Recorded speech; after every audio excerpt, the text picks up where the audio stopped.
I thought I had finally found paradise the day I purchased that cabin nestled deep in the mountains. It was my sanctuary, my reward, the prize at the end of decades of invisible sacrifices, sleepless nights, and relentless effort spent building something I could genuinely call my own. That place represented every single thing I had ever dared to dream about. Stillness, quiet, the soft whisper of wind moving through pine trees, and the rare, precious freedom of not owing anyone an explanation for anything. I had worked every day of my adult life for it. Every dollar I invested in those walls carried the weight of my tired hands, my aching knees, the back that would never again be what it once was. But it was mine, completely, entirely, undeniably mine. That particular Friday afternoon, I decided to make the drive up without calling ahead. No announcements, no schedule, no obligations. I simply needed to escape, to get away from the relentless noise of city life, the endless stream of requests that always seemed to want something more from me than I had left to give. Robert, my son, had been strangely distant those past few weeks. His text messages were short and evasive, as if he were carefully choosing each word. Sharon, his wife, had stopped answering my calls altogether, but I chose not to dwell on it. I didn't want to unravel that thread yet. I just wanted to reach my cabin, light the fireplace, brew a strong cup of tea, and sit in front of the mountains until my soul remembered how to breathe again. The unpaved road crunched beneath my SUV tires. It had rained heavily in the days before, and the air carried that particular perfume of damp soil and fresh pine that I had come to associate with peace itself. That smell always reached something deep inside me. It reminded me that there were still places in the world where I could exist without pretense, without roles, without the constant performance of being everything to everyone. But when I came around the final curve before reaching the property, something inside me went perfectly, eerily still. 3 vehicles were parked in front of the entrance. One of them was Robert's car. The other 2 I didn't immediately recognize, but every instinct I had developed over a lifetime told me something was deeply wrong. My heart accelerated. Not quite fear, not yet, but that particular instinct I had learned never to dismiss. The kind that speaks in your chest before your mind catches up. I parked a short distance away and sat motionless in the car for a long moment, trying to make sense of what I was seeing. No one had asked my permission to use the cabin. No one had informed me they were coming. In fact, the last time I'd spoken to Robert, he had been in the city, tied up with work, he'd said. That's what he told me. I stepped out of the car slowly. My legs carried a slight tremble. Not weakness, but the physical manifestation of contained fury beginning to surface. I walked toward the front door, and before I could even reach it, I heard laughter. Loud, celebratory laughter. Music playing. The sound of a gathering in full swing. My blood ran cold. I opened the door without knocking. It was my house. I had no need to request entry into what was mine. The first thing I registered was the living room, completely transformed. My furniture remained, yes, but everything else had been altered beyond recognition. The photographs I had hung with such deliberate care, portraits of my parents, my grandparents, my son as a young boy, all of them had been removed from the walls. In their place hung unfamiliar decorations, objects that belonged to someone else's story, not mine. On the dining room table sat open wine bottles, half-eaten plates of food, smudged glasses. The fireplace, my fireplace, was burning. Someone had converted my sanctuary into their own private celebration. Sharon was the first to notice me. She was seated on my favorite couch, the one I had spent months searching for, the one I had saved for specifically, holding a wine glass with the casual comfort of someone who believed she belonged exactly where she was. When our eyes connected, her expression shifted. But what I saw wasn't surprise or embarrassment. It was irritation, as though I were an unwelcome interruption to her perfect afternoon. She stood up slowly, setting her glass down on the table with a sharp, deliberate thud that drew the attention of everyone else in the room. They all turned to look at me.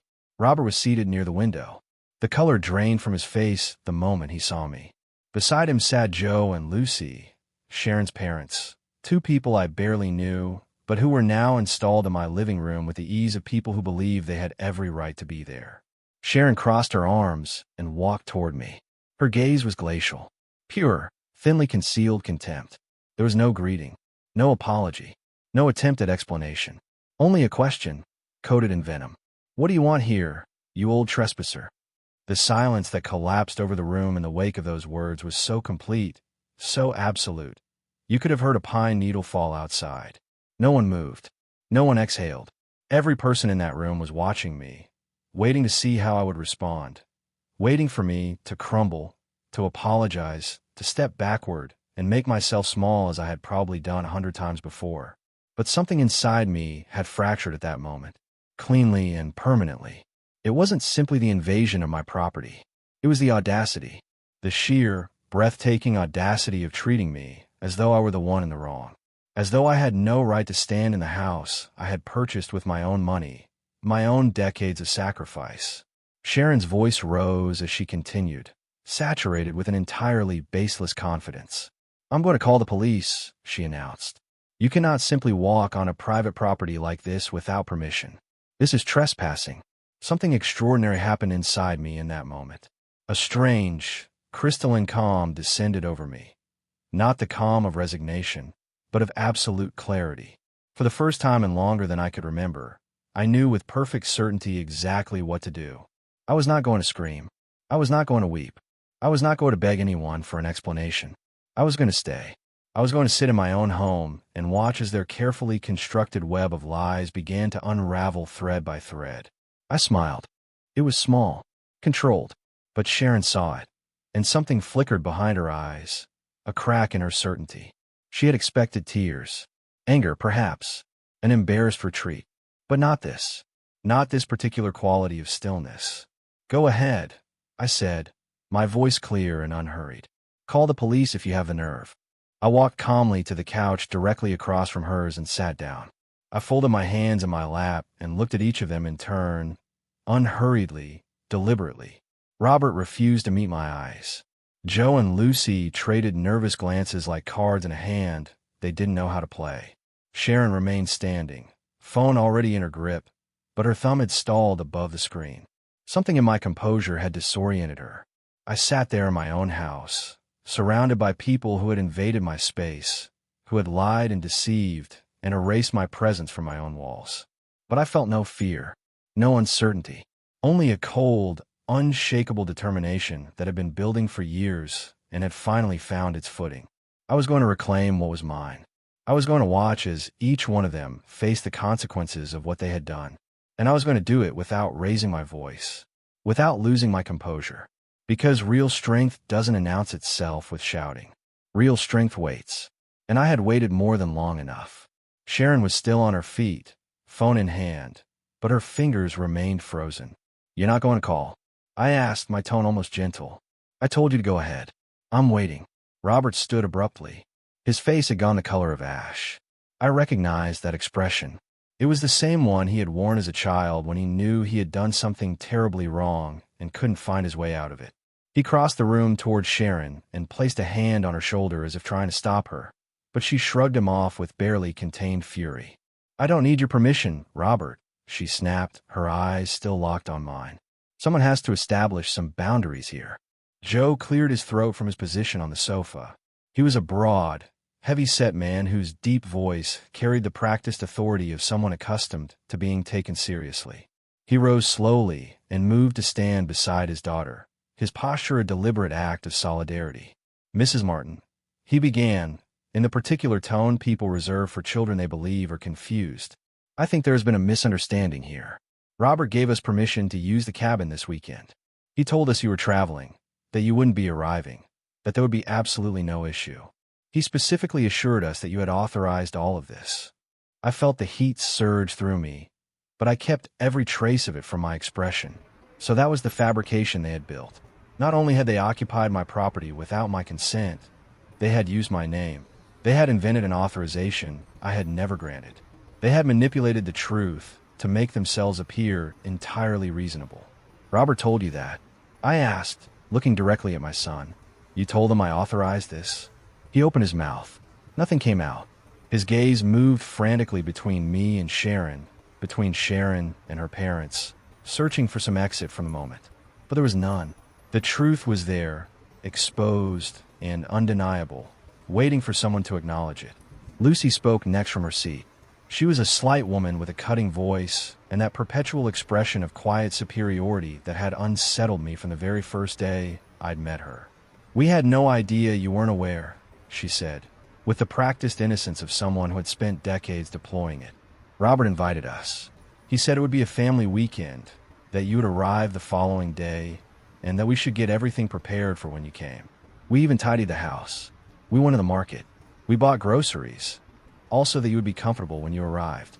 The lie was so intricately constructed, so carefully assembled, that it might almost have passed for truth. Almost. But I knew every corner of that house. I knew precisely how I had left it the last time I was there. And what surrounded me now was not a house prepared for my arrival. It was a house that had been occupied and transformed. A house scrubbed of my presence to accommodate theirs. "So Robert lied to you," I said quietly, allowing the words to settle like stones dropped into still water. "Because I never gave any authorization. I never mentioned traveling. I had no knowledge whatsoever that any of you would be here." The silence that followed was a different quality from the one before. This one carried discomfort, unease. Joe and Lucy exchanged looks. Sharon's grip on the phone tightened. Robert remained motionless, still unable to raise his eyes. "That simply isn't true," Sharon said at last, her voice climbing in pitch. "Robert wouldn't lie about something like that. You must have forgotten. At your age, it's perfectly normal for things to become confused, for memory to slip." And there it was, the first direct strike. The tactic of reducing me to a confused, elderly woman who couldn't trust her own recollections. I had encountered this strategy before, in small doses, in minor moments. But now I was seeing it in its rawest, most unapologetic form. I stood up, not to leave, but so that every person in that room could see me clearly when I said what came next. "My memory is perfectly intact, Sharon," I said, my voice steady and precise. "I remember every conversation I have had with Robert over the past several weeks. I remember him telling me he was occupied with his work. I remember you stopping answering my calls 2 weeks ago. And I remember with absolute clarity that this property is registered in my name, that I paid every dollar of this mortgage, that I have maintained this place through years of effort, and that no one, not a single person, has the right to be here without my explicit permission." I moved deliberately toward the wall where my family photographs had hung. The frames were still there, empty, hollow, stripped of everything that made them meaningful. "Where are my photographs?" I asked. "Where are the pictures of my parents, my grandparents, of my son as a child?" Silence. Sharon looked away. Lucy shifted uncomfortably. Joe cleared his throat, but produced no words. "We stored them," Robert finally whispered. "We thought you might want to update the decor. They're in the upstairs closet." "You thought I wanted to update the decor?" I repeated, letting each word carry its full weight. "Or did you decide that my presence here was no longer necessary? That you could erase me from my own walls and replace me with whatever suited you better?" Sharon's composure finally gave way. All the anger she had been compressing beneath that veneer of entitlement came flooding out. "This is completely absurd. Robert is your son. He has a right to use this house. You're always saying that what's yours is his, that you work to leave him something. And now apparently we can't even come for a single weekend." "You have that right when I grant permission," I replied, my voice ice cold. "You have that right when you ask me. You have that right when you observe the most fundamental principles of basic respect. But sneaking in, fabricating my authorization, removing my belongings, and then treating me as a criminal when I appear on my own property, that is not a right. That is invasion." Sharon stepped closer, her face flushed crimson. "You know what? You're right. I'm going to call the police right now. I'm going to tell them there's a volatile woman in our house, that she's causing a disturbance, that we need assistance." I smiled again, that same composed, unhurried smile that had thrown her the first time. "Please do," I said. "I genuinely encourage you. In fact, I insist. I believe it's precisely what this situation requires. Someone objective who can assess what is happening here with clear eyes." And this time, Sharon dialed. The sound of the call connecting cut through the thick tension of the room. Sharon had the speaker activated, deliberately, so that everyone could hear, so I would understand she was serious.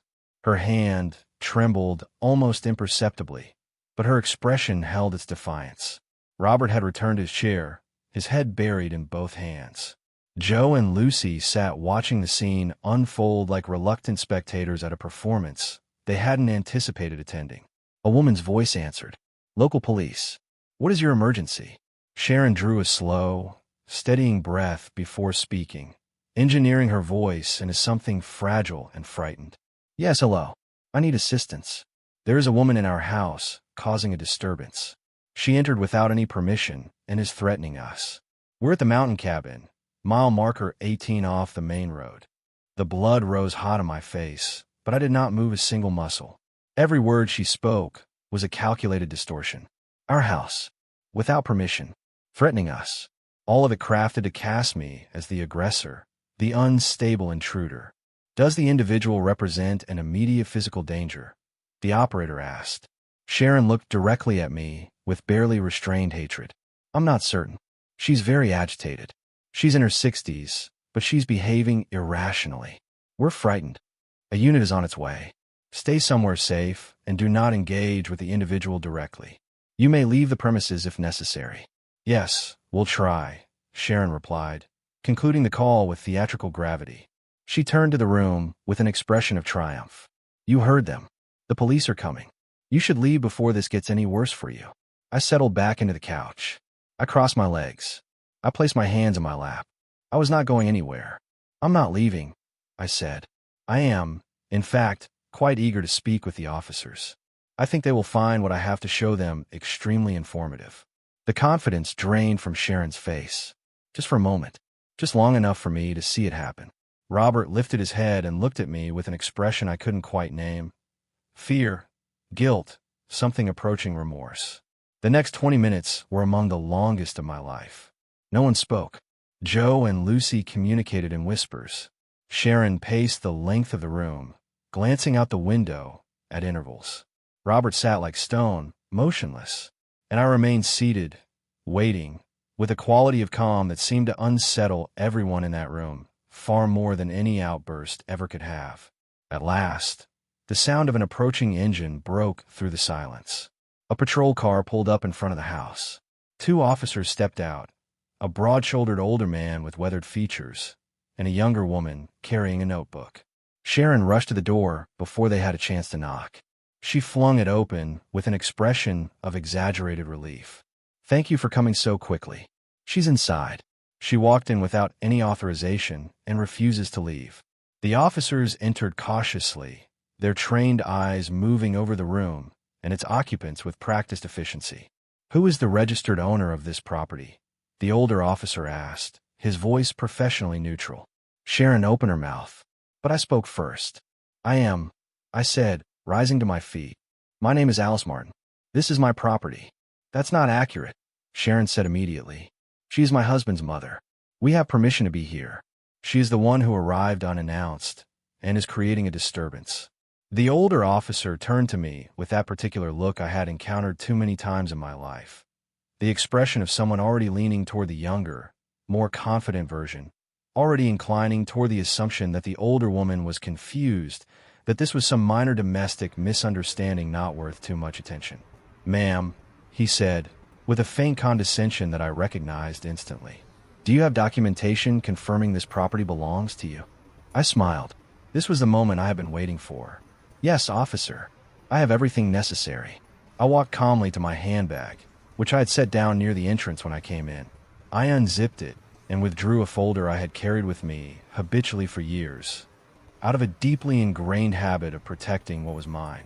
Inside were the property title deeds, the most recent property tax confirmation, utility invoices bearing my name, and a letter from the bank confirming the mortgage had been paid in full. I handed the folder to the officer. He reviewed each document with deliberate thoroughness, turning pages, checking dates and names. His expression underwent a visible transformation. The younger officer leaned in to examine the documents as well, and the two of them exchanged a glance that said everything. "All of this is registered to you," the older officer confirmed at last, turning to Sharon with an expression that was now entirely different from the one he had worn moments before. "Mrs. Alice Martin is the sole recorded owner of this property." The color evacuated Sharon's face completely. Joe lurched to his feet. Lucy released a small, strangled sound. Robert closed his eyes as though he hoped the earth might open and receive him. But Robert is her son, Sharon stammered. He told us we could be here. He said she had given her permission. The younger officer spoke this time, her voice measured and firm. Ma'am, the fact that he is the owner's son does not automatically entitle him to use her property without her explicit consent. Mrs. Martin states clearly that she gave no such permission. I gave none, I confirmed. I arrived here expecting to find my home exactly as I left it. Instead, I found all of them occupying it as though it belonged to them. They removed my family photographs from the walls. They brought their own belongings in. They invented an authorization in my name. And when I arrived at my own door, I was called a trespasser and threatened with police involvement. Well, here are the police. And here are the documents that establish beyond any question who has the right to stand in this house. The older officer turned to Sharon with an expression of unmistakable gravity. It is clear that Mrs. Martin did not consent to your presence here. Sharon looked desperately to Robert, searching for some intervention, some rescue. But he remained silent, unable to speak, unable to move. Finally, it was Joe who attempted to salvage something. There was a misunderstanding, he said, his voice strained. Robert invited us. We were under the impression that everything had been arranged. This was not a misunderstanding, I said. It was a deliberate fabrication. And now I am asking all of you to leave my property. Immediately, the younger officer opened her notebook and began writing. The older officer looked at me with an expression that had shifted entirely. There was genuine respect in it now. Mrs. Martin, you are fully within your legal rights to request that they vacate the property. Do you wish to file a formal complaint? I looked at each of them one final time. Sharon, a mixture of fury and fear she could no longer conceal. Joe and Lucy, attempting the posture of innocence. Robert, dismantled by shame. And I felt something give way inside me. Not grief, not softness, liberation. I want them to leave, I said simply. Now, the officer nodded solemnly and addressed the room. You are required to vacate the premises immediately. Mrs. Martin has established her legal ownership and has formally requested that you leave. Should you fail to do so, we will proceed with a compelled removal. Sharon opened her mouth. The younger officer cut her off cleanly. You may collect your personal belongings now. You have 30 minutes to be off the property. I watched the reality settle over their faces. The public humiliation of having their deception stripped bare in front of uniformed officers. The lie dismantled so completely and so quickly. But what came next was something none of them had anticipated. Something I'd been carrying in my bag alongside those property documents, waiting for exactly this kind of moment. Officer, I said, my voice composed. Before they go, there's something else I need to address. In front of witnesses. Every face in the room turned toward me. Robert raised his head, and in his eyes I saw something I recognized, the silent, desperate plea of someone who knows exactly what is coming. I returned to my handbag and retrieved a second folder. This one was considerably thicker, heavier. It contained years of paper, receipts, bank transfer records, contracts, statements. I spread them across the dining room table, clearing aside the wine glasses and half-eaten plates without ceremony. Robert, I said, meeting his gaze directly, how much money have I given you over the past 5 years? He went even paler than before, which I hadn't thought possible. Mom, please. Answer the question. Silence like a held breath. Sharon stared at him, clearly unaware of what was about to be revealed.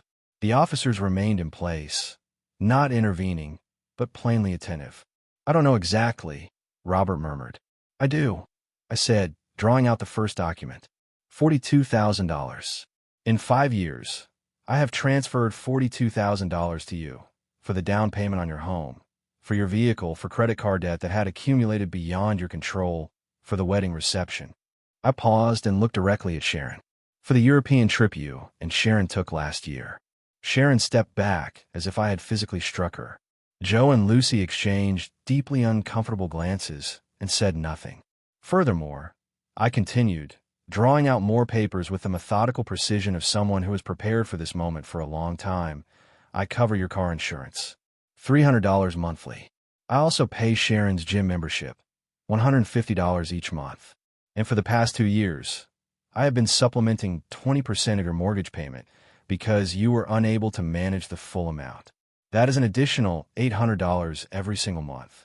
I placed each document on the table as I spoke.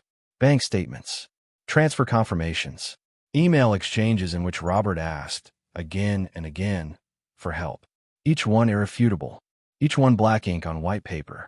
In total, I said, completing the calculation, over the past 5 years, I have contributed $68,000 to keeping you financially afloat. And that figure does not include gifts. It does not include dinners. It does not include appliances and furniture I purchased when you moved in. My voice had developed a tremor now. Not weakness, but years of suppressed frustration finally finding the surface. And this is how you repay me. By invading my home. By lying about my authorization. By removing my photographs from my own walls as though I no longer existed. As though I simply didn't matter. Robert rose from his chair and moved toward me. His face was crumbling. Mom, I didn't know Sharon was going to. No. My hand came up, flat and firm, stopping him where he stood. Don't make Sharon the sole author of this. You allowed it. You lied about my permission. You brought these people onto my property without consulting me. You stood by while your wife called me a trespasser in my own house. You said nothing. You did nothing.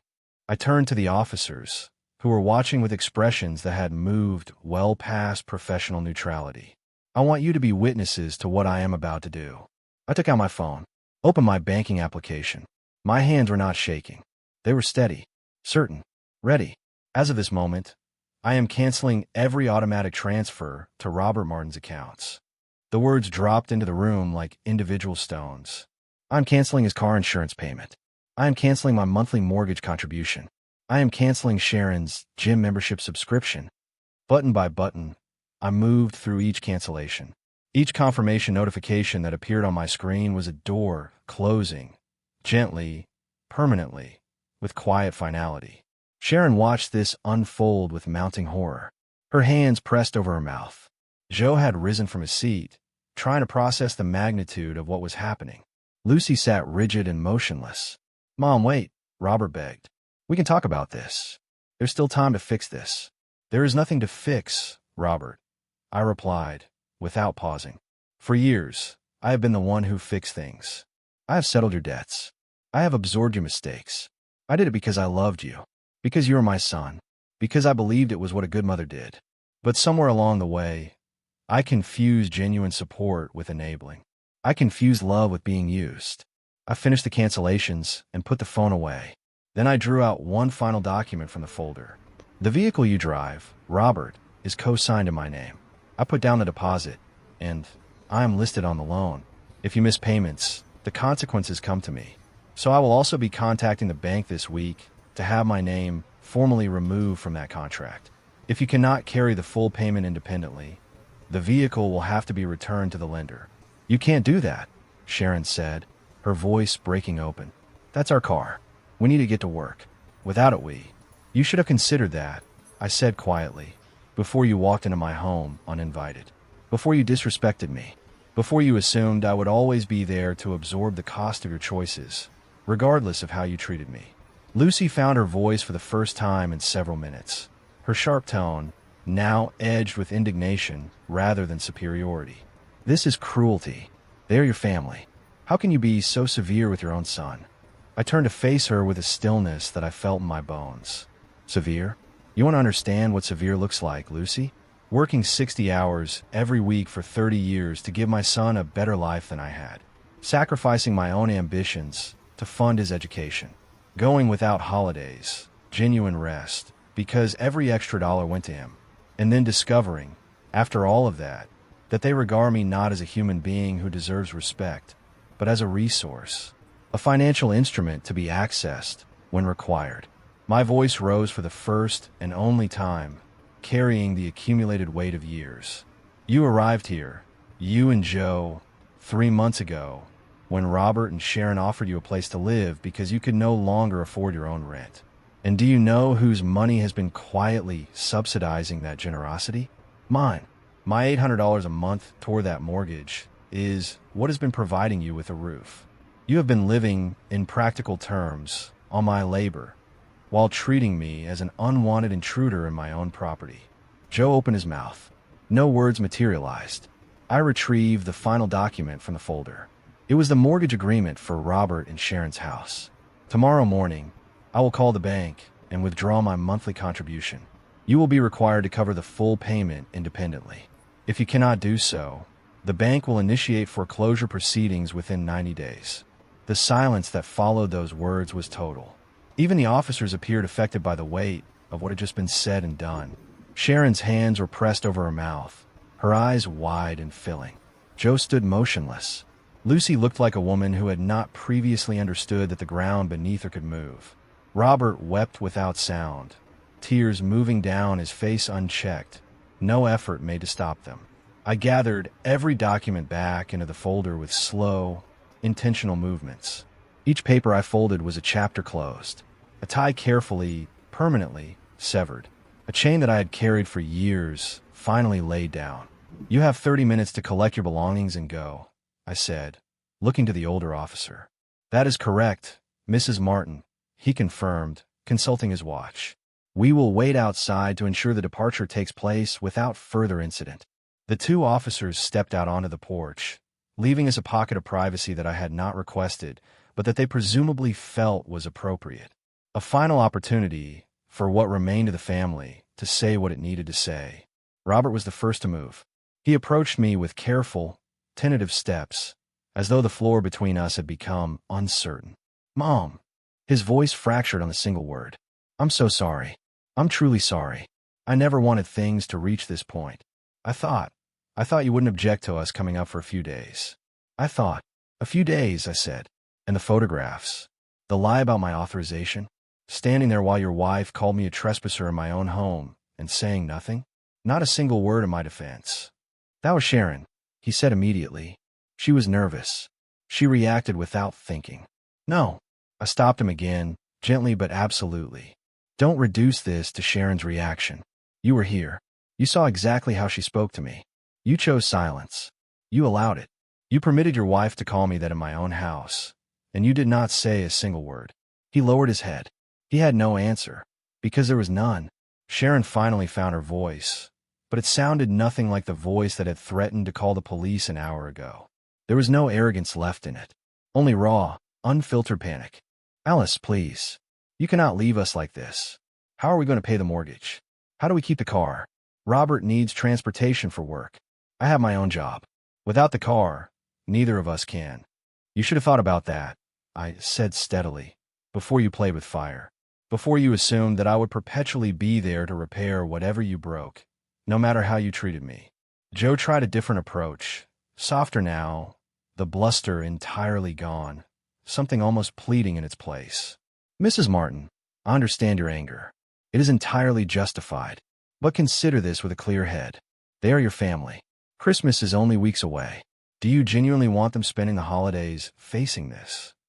They will not be on the street, I replied. They will be in the house I have been helping to pay for. Now, they will simply have to cover the full amount themselves. They will need to adjust, to cut expenses, to make real sacrifices, the same kind I made for 30 years. Lucy moved toward me, tears beginning to spill, adopting the posture of victimhood that had clearly served her well throughout her life. We are elderly. We are 67 years old. We cannot return to full-time work. We rely on Robert and Sharon. If they lose the house, we have nowhere to go. Something tightened briefly in my chest. It wasn't guilt exactly. It was recognition, a clear-eyed acknowledgement that these people were genuinely frightened. But that fear was the consequence of their own choices, of years built on the assumption that someone else would always absorb the cost. Lucy, I said, looking at her directly, I am also older. I am 61 years old, and no one has ever come to rescue me. No one covers my bills. No one carries my weight when I am tired. Everything I have, I built with my own hands, through my own sustained effort. And you came here, to my sanctuary, and claimed it as though it were yours, without asking, without a moment's consideration that I might also deserve peace. I turned toward the window and looked out at the pine trees, at the mountains gathering the late afternoon light. You have 20 minutes, I said, without turning back. Begin packing. For the next stretch of time, I stood in my living room and listened to the sound of my house in the process of being vacated. Suitcase zippers, Hurried footsteps on the stairs. Objects being stuffed into bags with the urgency of people suddenly forced to confront reality. No voices. Only the sounds of urgency, of contained panic, of a constructed world rapidly dismantling. Sharon passed me, carrying an oversized bag. She paused for a fraction of a second, as if to speak, then kept moving. Joe and Lucy descended with their belongings, refusing to meet my eyes. Robert came last. He carried 2 suitcases. His face was swollen from crying. He stopped directly in front of me. He opened his mouth, closed it, opened it again. Mom, is there any path back from this? Any chance you could forgive us? I looked at him for a long moment. I allowed myself to truly see him, the child he had been, the boy I had loved past the capacity of words. But I also saw, with equal clarity, the man he had become, a man who had learned to receive without giving, a man who had, over years of small permissions, come to mistake my love for infinite availability.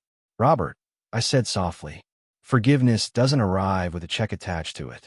If I am ever able to forgive you, it will be because you have genuinely learned to take responsibility for your own life. Because you have understood that loving someone does not entitle you to consume them. Because you have grown into the man you are always capable of being. But I need your help too. Without my help, I said quietly, you will learn what I had to learn entirely on my own. That life is genuinely difficult. That no one owes you a safety net. That respect must be earned and dignity must be protected. You will either learn those things or you won't. But it is no longer my responsibility to teach you. The older officer reappeared in the doorway. Mrs. Martin, are they ready to go? Is there anything further you need? No, officer. Thank you for your help. One by one, they left.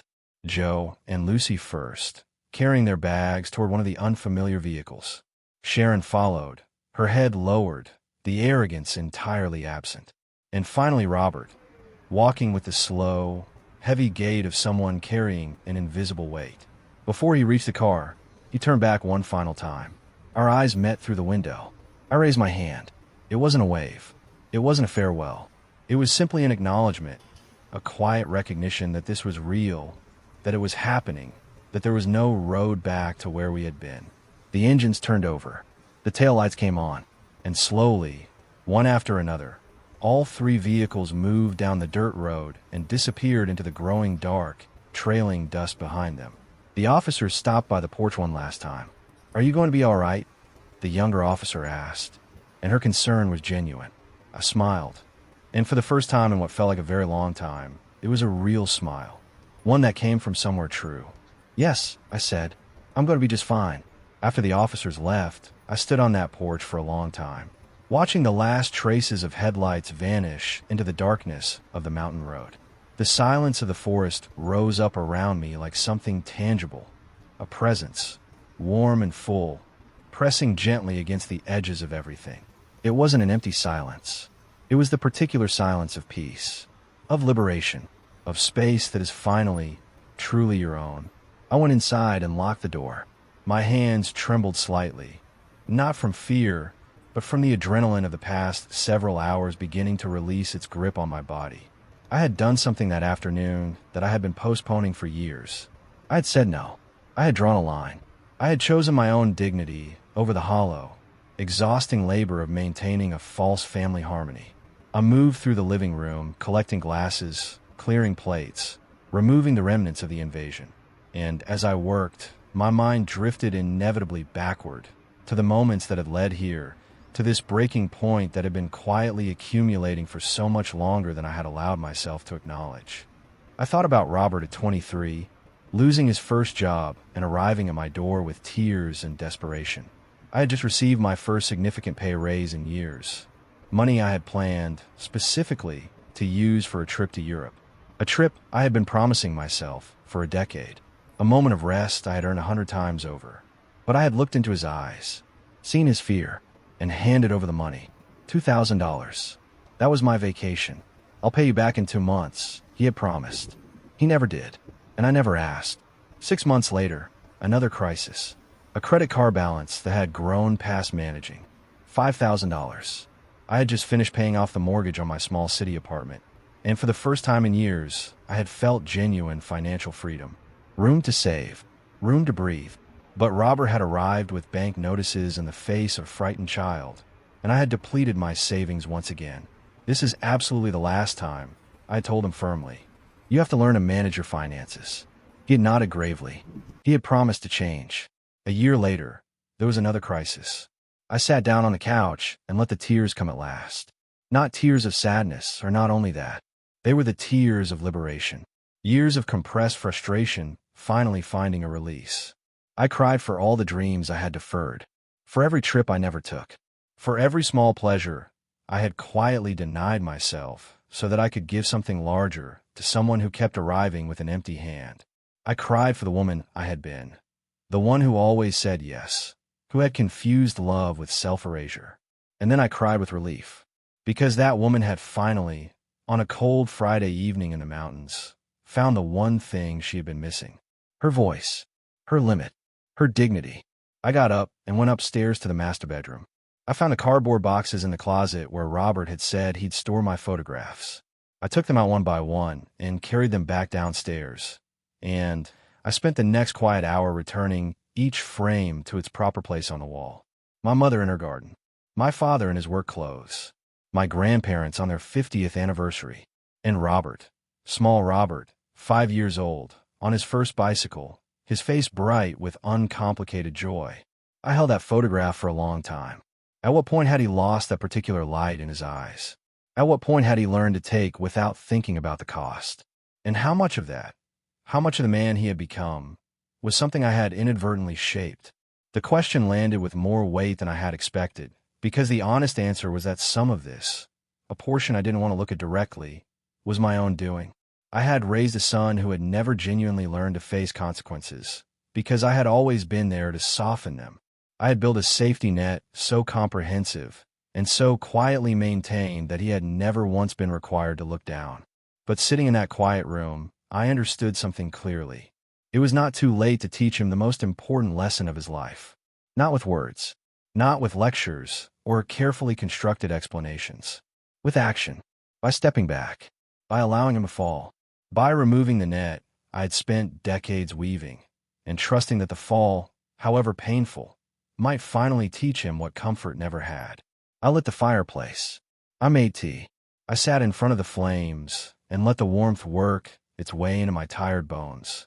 I took out my phone and reviewed the cancellation confirmations one by one. Car insurance, canceled. Mortgage contribution, canceled. Gym membership, canceled. Each notification was its own small act of reclamation. A message arrived. It was from Robert, sent from an unknown number. He must have known I had blocked him. Mom, we made a home. Please think this over. We can't manage without your help. I'm begging you. I read it 3 times.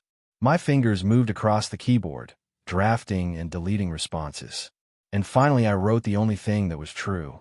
Robert, I love you. But love is not a license to disrespect me. Learn to live within what you actually have. Learn to value what you hold. Learn to be responsible for your own life. When you have done that, we can talk. I sent it. Then I blocked the number.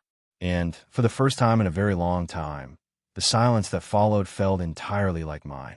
The first 3 days of the cabin were absolute quiet. No calls. No messages. No attempts at contact from any direction. It was as if I had severed a line that had been transmitting an endless signal of need. And now, there was simply space. Clean, open, undemanding space. I spent mornings walking in the woods around the property, watching morning light filter through the pine canopy in long, slow shafts. Afternoons I read books I had owned for years without ever finding the time to open. I cooked simple meals for one, without navigating anyone else's preferences or requirements. I slept through the night, deeply and completely, without that restless 3 a.m. wakefulness that had been my unwanted companion for so long. It was peace. Actual, unperformed peace. But there were also moments, usually in the quietest part of the evening, when doubt crept in through the gaps in my resolve. A voice that sounded very much like the old version of me, asking whether I had gone too far, whether love required more flexibility, whether a real mother would have found another way. I recognized that voice. I had been obeying it for 30 years. On the 4th day, I drove back to the city. There were practical matters to resolve: the bank, the car loan, the administrative architecture of the boundaries I had established. I couldn't live in the mountains indefinitely, however appealing the prospect. The answering machine at my apartment was blinking when I arrived. 15 new messages. I listened to all of them while making coffee. 3 were from Sharon, each more desperate than the one before it. 4 were from unfamiliar numbers, almost certainly Joe and Lucy calling from borrowed phones. 5 were from mutual acquaintances whom Robert had clearly contacted to serve as intermediaries. 3 were from the bank. I started with the bank. Mrs. Martin, we're calling to confirm the cancellation of your automatic transfer. We want to verify this was intentional and not a system error. It was entirely intentional, I replied. I also need to discuss removing my name as co-signer for my son's vehicle loan. A pause. Rapid keyboard sounds. Regarding the vehicle, your son would need to refinance independently, which would require him to qualify on his own merits. Shall we send the necessary documentation? Yes, please. Regarding the mortgage, the monthly payment would increase by $800 without your contribution. Is your son aware of this adjustment? He is aware, I said, though I suspected he hadn't yet absorbed what it truly meant. He will need to find a way to cover the full amount. Understood. I should inform you. Should 3 consecutive payments be missed, the bank would be required to initiate foreclosure proceedings. I understand. Thank you. I hung up and sat quietly for a moment with that information. 3 months. Robert had 3 months to locate $800 additional each month. It was achievable if they reduced expenses, if Sharon took on additional hours, if they stopped living at a standard that required subsidizing, but would demand real sacrifice, genuine discipline, the kind of maturity that comfort had never required of them before. The phone rang almost immediately. An unfamiliar number, but something made me answer. Alice. It was Lucy, her voice trembling at the edges. Please don't hang up. I need to speak with you. I said nothing. I went to the bank this morning with Robert. They told us you canceled everything. Alice, we cannot cover all of this. Robert earns $1,800 a month. The full mortgage is $1,400. The car insurance you were covering is $300. Utilities are $250. That leaves us almost nothing. Lucy, I said quietly, Sharon also works. Between the two of them, you have $2,700 a month. If you remove the car insurance, sell the vehicle if necessary, use public transport, and cover the mortgage and utilities, you have room to live. It requires adjustment, but it is possible. But we also live there, Lucy said, her voice climbing. Joe and I need to eat. His medications, his monthly cardiology appointments, that's $120 each time, because we have no insurance coverage. And there was the real architecture of the problem. Not just Robert and Sharon. 4 adults living on 2 incomes, one of them carrying significant medical costs. Lucy, how old are you and Joe? 67. Neither of us works. Joe had a heart attack 2 years ago. He simply cannot. I felt something adjacent to compassion move through me, but I held it carefully. Lucy, I'm also approaching 70. I also have medical expenses. I also grow tired. The difference is that I spent my entire working life preparing for this, saving, sacrificing, planning ahead. And now, at the point when I should finally be resting, I discovered that I was effectively supporting 6 people in addition to myself. But we're family. Being family does not require me to sacrifice my financial security for choices that were never mine, I said, particularly after being treated the way I was treated in my own home. You need to apply for government medical assistance for Joe. Robert needs to look for supplementary work. You may need to move somewhere less expensive. These are difficult adjustments, but they are adjustments millions of families make every single day. We have nowhere to go if they lose the house. Then Robert needs to make certain that doesn't happen, I said. That is now his responsibility, not mine. I ended the call before she could respond. My hands trembled, not with uncertainty, but with the sheer muscular effort of holding a position against decades of deeply encoded conditioning that kept insisting. Give in, help, fix it, that's what you do. 2 hours later, a text arrived from Sharon's number. The insurance company canceled the car policy. Now we can't drive it legally. Robert can't get to work. When he loses his job because of this, that will be on you. I replied briefly. You can take the bus. There are other options. What happens now is the result of your decisions, not mine. The following morning, I went in person to the bank handling the car loan. I completed every form required to remove my name as co-signer. The young representative handling my account paused before processing the paperwork. Are you completely certain, Mrs. Martin? This process cannot easily be undone. I am completely certain, I replied. I left the bank lighter than I had felt in years. Not happy. Exactly. This wasn't a moment for celebration. But free. Undeniably. Tangibly free. 2 weeks passed. I had returned to the cabin. I needed the mountains more than ever. Needed the pine smell, the cold air, the evenings by the fire that belonged only to me. The mornings were sharper now, the particular cold of late October that carries the first real promise of winter. Messages continued to arrive, with decreasing frequency. From Robert, blocked. From unfamiliar numbers, deleted unread. From a distant cousin who had apparently received a version of events so distorted it was barely recognizable. Unanswered. Then one Friday evening, I checked my phone before starting dinner and found 15 missed calls from the same unknown number. 3 voicemails. Something in my stomach went very still. 15 calls in a single day was not the rhythm of a family crisis. I listened to the first message. Robert. His voice barely held together, fractured and wet with tears. Mom, please answer. Everything is falling apart. Everything. Please. The second message came 2 hours later. This time his voice had moved past desperation into something flat and hollow. The voice of a man who has hit the bottom and stopped struggling. Mom, I lost my job today. I was let go. I was late 3 times this week.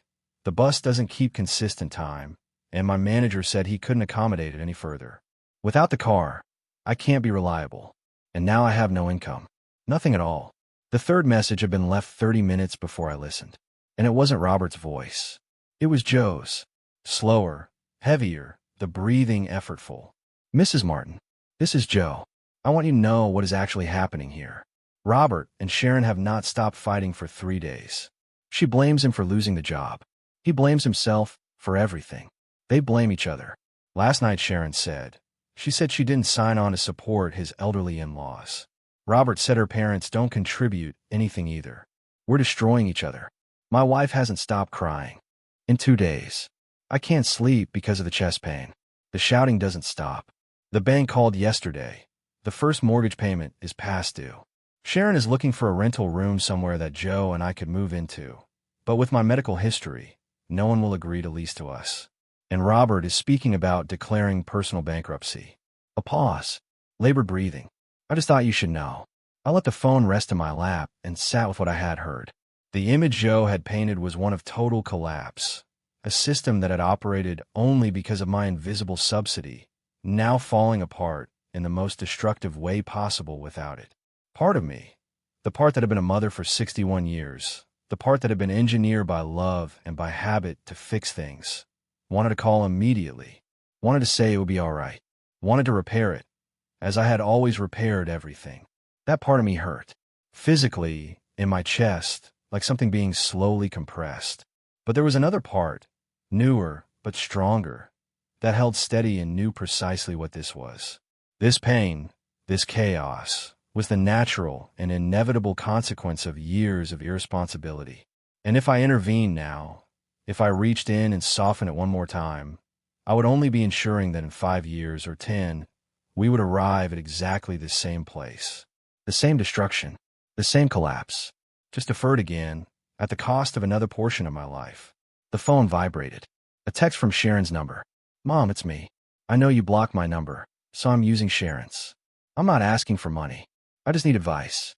I don't know what to do. The bank has given us 15 days to make a payment, or they begin foreclosure. I have no income. Sharon is trying to find a second job, but that takes time. Her parents have nowhere else to go. And this morning she told me, if I can't resolve this, she's going to file for divorce. I read it 3 times. I'm not asking for money. I just need advice.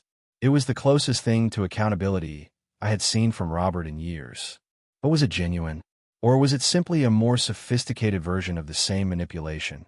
A door cracked open with different language, leading to the same destination? I didn't answer. I put on my coat, went outside, and walked into the woods until there was nothing left of the light. When I returned, the cabin was fully dark. I lit the fireplace and made dinner, and while I ate, the phone rang. Unknown number. I answered. Alice. Oh, thank God. Sharon's voice. Entirely unrecognizable from the last time I had heard it. No arrogance. No cold edge. Only the sound of someone who has reached the end of something and knows it. I know I have no right to call you, she said.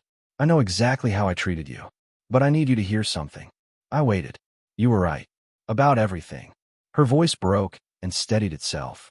We were living beyond what we actually had. We spent without thinking about it, because we always knew you would be there. We used you, Alice. We disrespected you in your own home, and now we are standing in the middle of exactly what we earned. Silence. I said nothing. My parents are moving out in 3 days. We found a room in a shared house willing to take them despite my father's condition. It's $400 a month, and it's nothing like what they're used to. Small, difficult neighborhood, but it's what exists within our means. I've taken a second job, cleaning houses at night. Robert is looking for anything he can find. We submitted the application for government medical assistance for my father. She paused and drew a slow breath. I'm not calling to ask for anything, she said. I'm calling because I need you to know. I understand now. I understand why you did it. And even though I'm frightened, even though it hurts more than I knew anything could hurt, I know it was necessary. I know it was what we needed. And Robert? I asked. My voice sounded unfamiliar in my own ears after so long in silence. He understands too, Sharon said. There was something almost gentle in her voice. He's devastated. He won't stop crying. He keeps saying he failed you. That he failed as a son, as a husband, as a person. I think this might be the first time in his life he is actually facing something without a way out. Are you going to lose the house? I asked. Probably. Unless Robert finds employment quickly and we can negotiate something with the bank. But even if we somehow manage it, we're going to have to sell the car, cut everything, live in a way that is completely different from before. Long silence. She was waiting. I could feel it. The held breath, the last small hope. Sharon, I said finally, do you know how long I've been working? No. Since I was 16. 45 years. 45 years of getting up before the sun and coming home after dark. 45 years of deferring my own life to build security. And in the last 5 years alone, I gave $68,000 to support yours. $68,000 that represent not money, but time. Life. Things I will never get back. I know, she whispered. And still, you call me a trespasser in my own home. I'm sorry, Alice. I am so sorry. Sorry is words, I said, not cruelly. What I need to see, what might, eventually matter, are actions. Sustained, genuine, consistent change. And that takes time. A great deal of time. She hung up before I could say anything further. I sat holding the phone and looking at the screen. 8 minutes and 40 seconds. 8 minutes in which more truth had moved between us than in years of careful, managed conversations. I didn't feel triumph. I didn't feel satisfaction at seeing them reduced to this. What I felt was something more difficult to name. Relief and sorrow braided together. Certainty and grief, side by side. The knowledge of having done the right thing, even as the cost of it settled into my chest like cold water. 2 more months moved through the mountains. December arrived with bone-deep cold and abbreviated afternoons. I remained at the cabin almost entirely, inhabiting the solitude I had spent so many years craving. I read. I walked. I cooked without obligation. I slept without anxiety. I discovered, with something approaching surprise, that I was happy, not performing happiness, not working toward it, simply living inside it. Then one afternoon a call arrived from an unfamiliar number I didn't recognize. Something made me answer. Mrs. Martin. A male voice. Professional. Measured. My name is Marcus Flores. I'm a financial counselor. Your son came to see me this week, seeking help with rebuilding his finances. During our first session, he mentioned what had occurred between you. He asked whether he might give you my number, in case you wish to speak with someone objective. I was genuinely surprised. Robert had sought professional guidance. Voluntarily. Why are you calling me? Because part of my work involves helping families rebuild not just their financial situation, but their relationships, he said. And because Robert authorized me to share something I believe you should know. I waited. Your son wept throughout our entire first session. Not because of the house, or the car, or the job. He wept because he understood for the first time, in a real way, how extensively he had taken advantage of your generosity. He showed me the records. Every transfer, every payment, every loan never repaid. He told me he had never added it up, had never seen the complete picture. Something tightened in my throat. We are building a plan for him and Sharon to live within their actual income. It's demanding, very demanding, but it is achievable. And for the first time, he appears committed to making it work without outside assistance. Are you asking me to help him? I said directly. No, Marcus replied, and his tone was firm. In fact, I've told Robert that the worst possible thing at this moment would be for you to intervene. This period, as painful as it is the moment that may actually change him. I would not want anything to shorten it prematurely. Then why call me? Because I also work with parents who have had to make exactly the kind of decision you made. And I know that doing the right thing doesn't stop hurting. I wanted you to know that your son is taking this seriously, that he is changing, and that someday, when the time is right, he will probably want to speak with you again. Not to ask for anything, simply to say thank you. After we said goodbye, I sat for a long time in front of the fire. There was a part of me that wanted very badly to believe he was right. But there was another part, quieter, more patient, that understood that genuine change doesn't announce itself. It accumulates. It proves itself slowly, in small repeated choices made over months and years, when no one is watching and when it would be easier to revert. I was willing to wait and see which version was true. December 24th. I was preparing a simple dinner for one, roasted vegetables, warm bread, a single candle on the table, when the phone rang. Unknown number. I answered. Mom. Robert's voice, but different from every version I had heard in the months before. Slower, quieter. Something fundamental had shifted in its texture. Robert, I said, I know you don't want to hear from me. I understand completely. But it's Christmas Eve, and I had a call, not to ask you for anything, just to say something I should have said a long time ago. I waited. Thank you. The word landed simply in the air between us. Thank you for doing what none of us had the courage to do. Thank you for forcing me to finally grow up. Thank you for loving me enough to let me fall. I felt tears begin to move down my face without warning. Sharon and I are in the new apartment. It's small. It's nothing like what we had, but we are paying for it ourselves, with our own money, earned by our own work. I'm holding 2 jobs now. Sharon is doing the same. We're exhausted every single day. A brief, quiet pause. But we're okay, Mom. And for the first time, I think I genuinely understand what your life looked like. All those years. The effort, the sacrifice, the things you never said out loud. I think I finally understand. That's all I ever wanted, I said softly. For you to learn to rely on yourself. To become someone who earns what he has. I know, and I'm going to, even if it takes years. After we said goodbye, I sat in front of the fire for a long time, watching the flames move. I didn't know whether Robert would sustain this change. I didn't know whether trust could eventually be rebuilt, whether the relationship could find some new form after everything that had fractured. Those were questions for the future, for time, and for demonstrated action. But for the first time in a long time, I felt something I had not let myself feel. Cautious, quietly held hope. 2 days later, a final message arrived. From Sharon. Merry Christmas, Alice. Robert doesn't know I'm writing this. I only want you to know, you were right about everything. If you are ever able to forgive us, we will be here working to deserve that. And if you aren't, we understand that too. We wish you peace. You have earned it more than anyone I have ever known. I read it several times. I put the phone down without responding. Not from cruelty, but because I had nothing yet to say. Forgiveness, if it came, would come slowly, built on months and years of actions that match these words. Not on the words themselves. I went to stand at the window. Snow had begun to fall outside. Soft, unhurried, covering the forest in that particular silent white that turns the world into something stripped of noise and pretense. It was beautiful. It was exactly what I had driven up a mountain road to find on that ordinary Friday afternoon that had become so extraordinary. I took out my phone, opened the contacts, found the blocked numbers, Robert's among them. My thumb hovered for a moment over the option to restore access. Then I put the phone away, because the right move wasn't to unblock the number tonight. True strength wasn't in dismantling the boundaries before they had been tested by time. It wasn't in rebuilding bridges before they had proven that they could hold weight. Real strength was in continuing to protect what I had finally, after 61 years, learned to protect.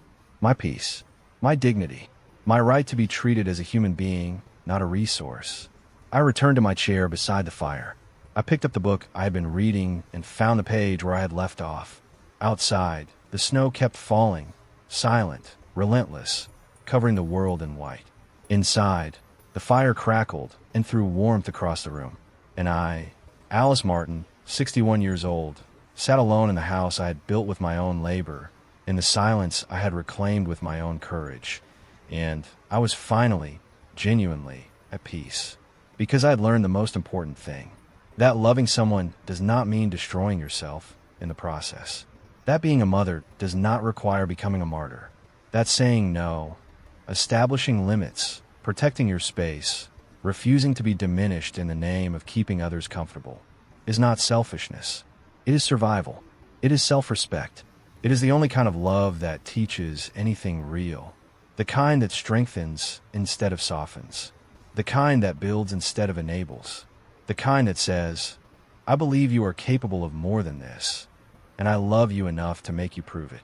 And if Robert arrived someday at this door, not with words, but with years of demonstrated, quiet, consistent change behind him, perhaps then we could speak about what came next, about what rebuilding might look like, about whether the word family could be given a new meaning between us. But it would be on my terms, with my limits standing firm, with my dignity intact, because this time, for the first time in 61 years, I was the priority, and that was not selfishness. That was justice. That was liberation. That was freedom.